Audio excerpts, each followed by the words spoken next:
Bonjour à tous, bienvenue sur Échecs et Pédagogie. Salut Laurent. Salut Romu, salut à tous.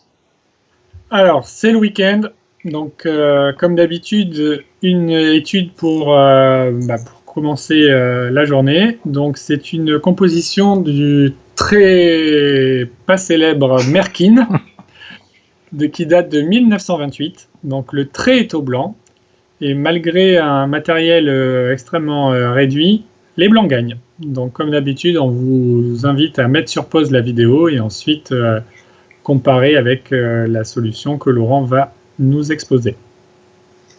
Alors effectivement, le matériel est très réduit. Les blancs ont une dame et un cavalier, les noirs une dame et deux pions. Il pourrait sembler que ce ne soit pas suffisant pour gagner, mais ce n'est pas grâce au matériel qu'on va gagner, c'est grâce à la position très malencontreuse, on va dire, du roi noir. Alors pourquoi malencontreuse? Tout simplement parce qu'il est bien entouré par les pièces blanches. Il y a un cavalier en E5, une dame en G7 et un roi en C8. Ces pièces peuvent se coordonner. On pense notamment que la dame pourrait bénéficier du soutien du roi, pour venir donner un échec sur D7 ou sur C7. Un cavalier est évidemment toujours une pièce très dangereuse quand il s'agit d'attaquer le roi. Et d'autre part, le roi peut être gêné par ses propres pions, puisque D5 pourrait nous gêner, et le pion F6 éventuellement aussi, si le roi pouvait s'échapper par E6, le pion F6 pourrait être un écueil un petit peu désagréable. La dame H1, quant à elle, n'est pas idéalement placée, dans la mesure où depuis le coin, elle n'a pas autant de liberté que ce qu'elle le voudrait. Elle est notamment gênée au niveau de la colonne H par la dame G7 qui lui interdit d'accéder à la case H8. On pourrait noter aussi que le pion D5 gêne d'autre part la dame pour aller vers la case A8. Donc finalement, il n'y a qu'une seule option positive pour cette dame, ce serait de réussir à faire un échec soit depuis la case C1, soit depuis la case H3, mais elle n'est pas aussi libre de ses mouvements que ce qu'elle pourrait le souhaiter. Donc, avec les blancs ici, la première chose probablement que vous avez regardé, ce sont les échecs directs. On pense à dame C7 échec, on pense à dame prend F6, on pense à cavalier F7, mais sur chacun de ces coups, le roi noir va réussir à se faufiler, et au lieu d'être gêné par ses propres pions, il va finalement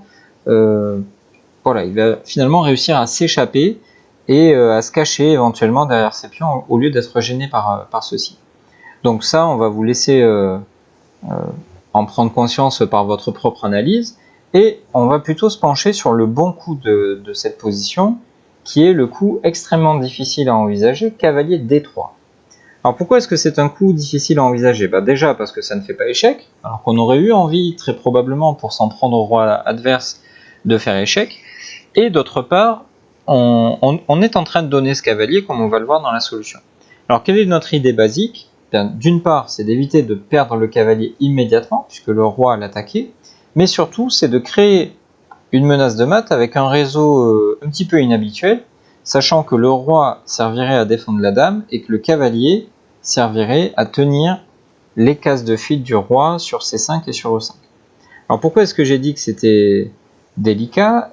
Parce qu'il y a notamment ici dame H3 échec, qui nous tend les bras avec en même temps qu'on fait échec, bien sûr, l'attaque de ce cavalier sur D3. Mais avant d'en arriver là, regardons les autres options et regardons surtout les différentes tentatives pour les noirs.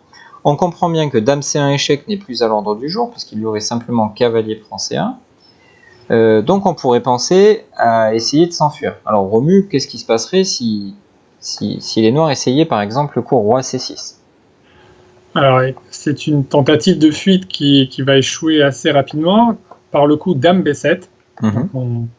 C'est un coup précis puisque on évite au roi noir de s'échapper sur la colonne B et on le ramène vers le centre de l'échiquier, notamment sur la case D6. Et ensuite, une fois qu'il revient sur la case D6, c'est la position de tout à l'heure, et donc dame D7 fait mat, puisque le cavalier D3 donc prend les cases E5 et C5 comme tu l'as dit tout à l'heure. Ok, donc ce réseau-là c'est assez facile. Roi E6 ne change pas vraiment l'histoire, puisqu'après dame D7 c'est toujours mat. Ici on comprend bien pourquoi le pion F6 est sur l'échiquier, il gêne son propre roi.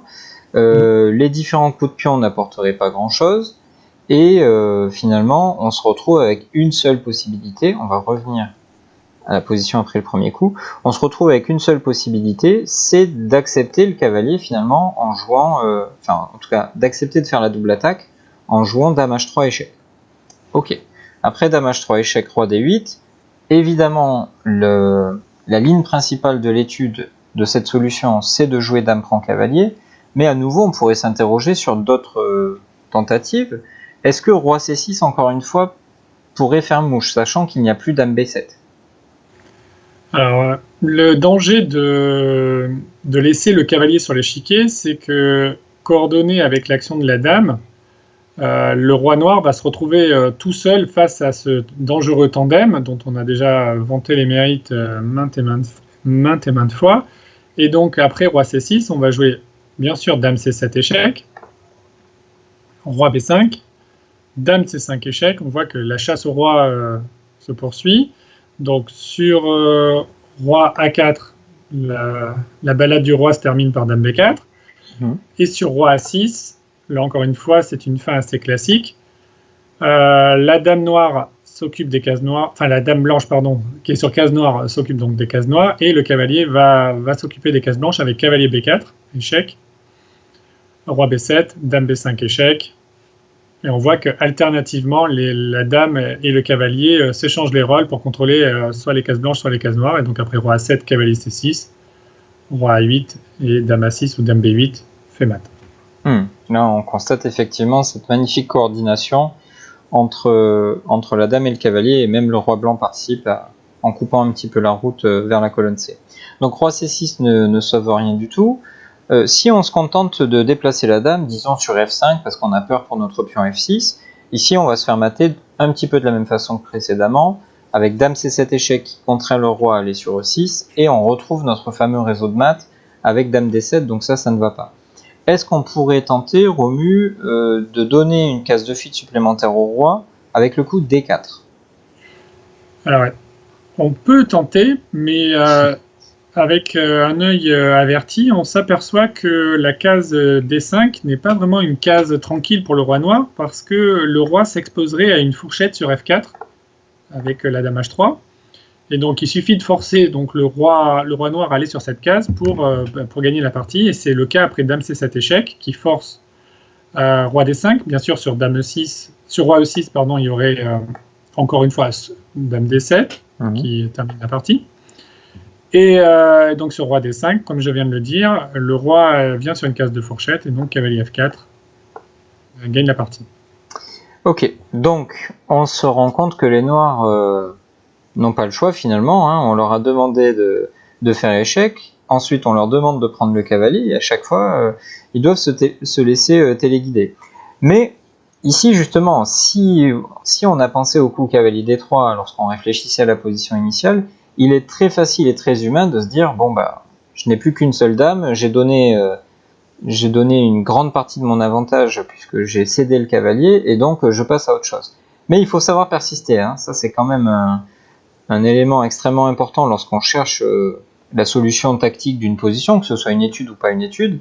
Et ici, bien que la situation ait changé en termes de matériel, les blancs continuent de jouer pour le gain, puisque il y a la possibilité finalement de gagner la dame. Alors c'est un petit peu caché, en tout cas là tout de suite on peut pas rapidement voir comment, mais en cherchant à continuer à faire échec, on va trouver la solution. Donc on commence par dame C7, qui au-delà de l'échec nous permet de couper la route au roi noir le long de la colonne C. On lui a également interdit la case E5, donc vraiment il n'a pas le choix, il doit venir sur E6. Maintenant un autre échec qui va encore une fois téléguider le roi noir, c'est le coup dame E7. Il n'y a pas accès à la case D5 à cause de leur propre pion. Et après roi F5, on comprend mieux pourquoi il était intéressant pour les blancs de sacrifier leur cavalier sur D3.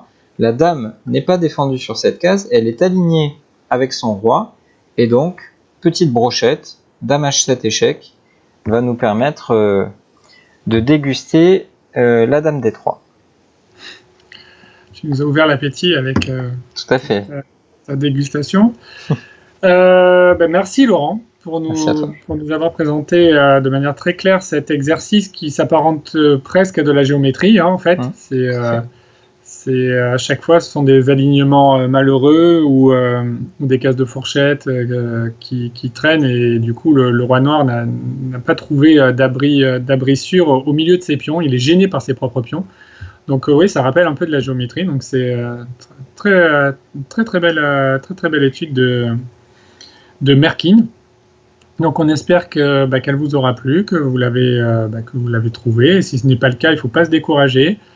Certains parfois nous envoient des messages en nous disant oui, c'est pas facile, c'est dur, je galère pour trouver la fin. Encore une fois, c'est normal. Les études, c'est difficile. Mais c'est joli, donc il faut savoir l'apprécier. Et encore une fois, en s'entraînant de manière régulière, on progresse, on développe l'intuition notamment, qui est une grande alliée dans la résolution de ces exercices. Et on n'a aucun doute sur le fait qu'au fil des semaines, vous allez trouver de plus en plus de coups et pourquoi pas, bien sûr, la solution en entier, ce qui est complètement faisable. Donc merci encore une fois Laurent, on vous donne rendez-vous à très vite d'ailleurs dès demain pour de nouvelles publications, et d'ici là, continuez à faire des études, c'est bon pour la santé. À bientôt. Au revoir.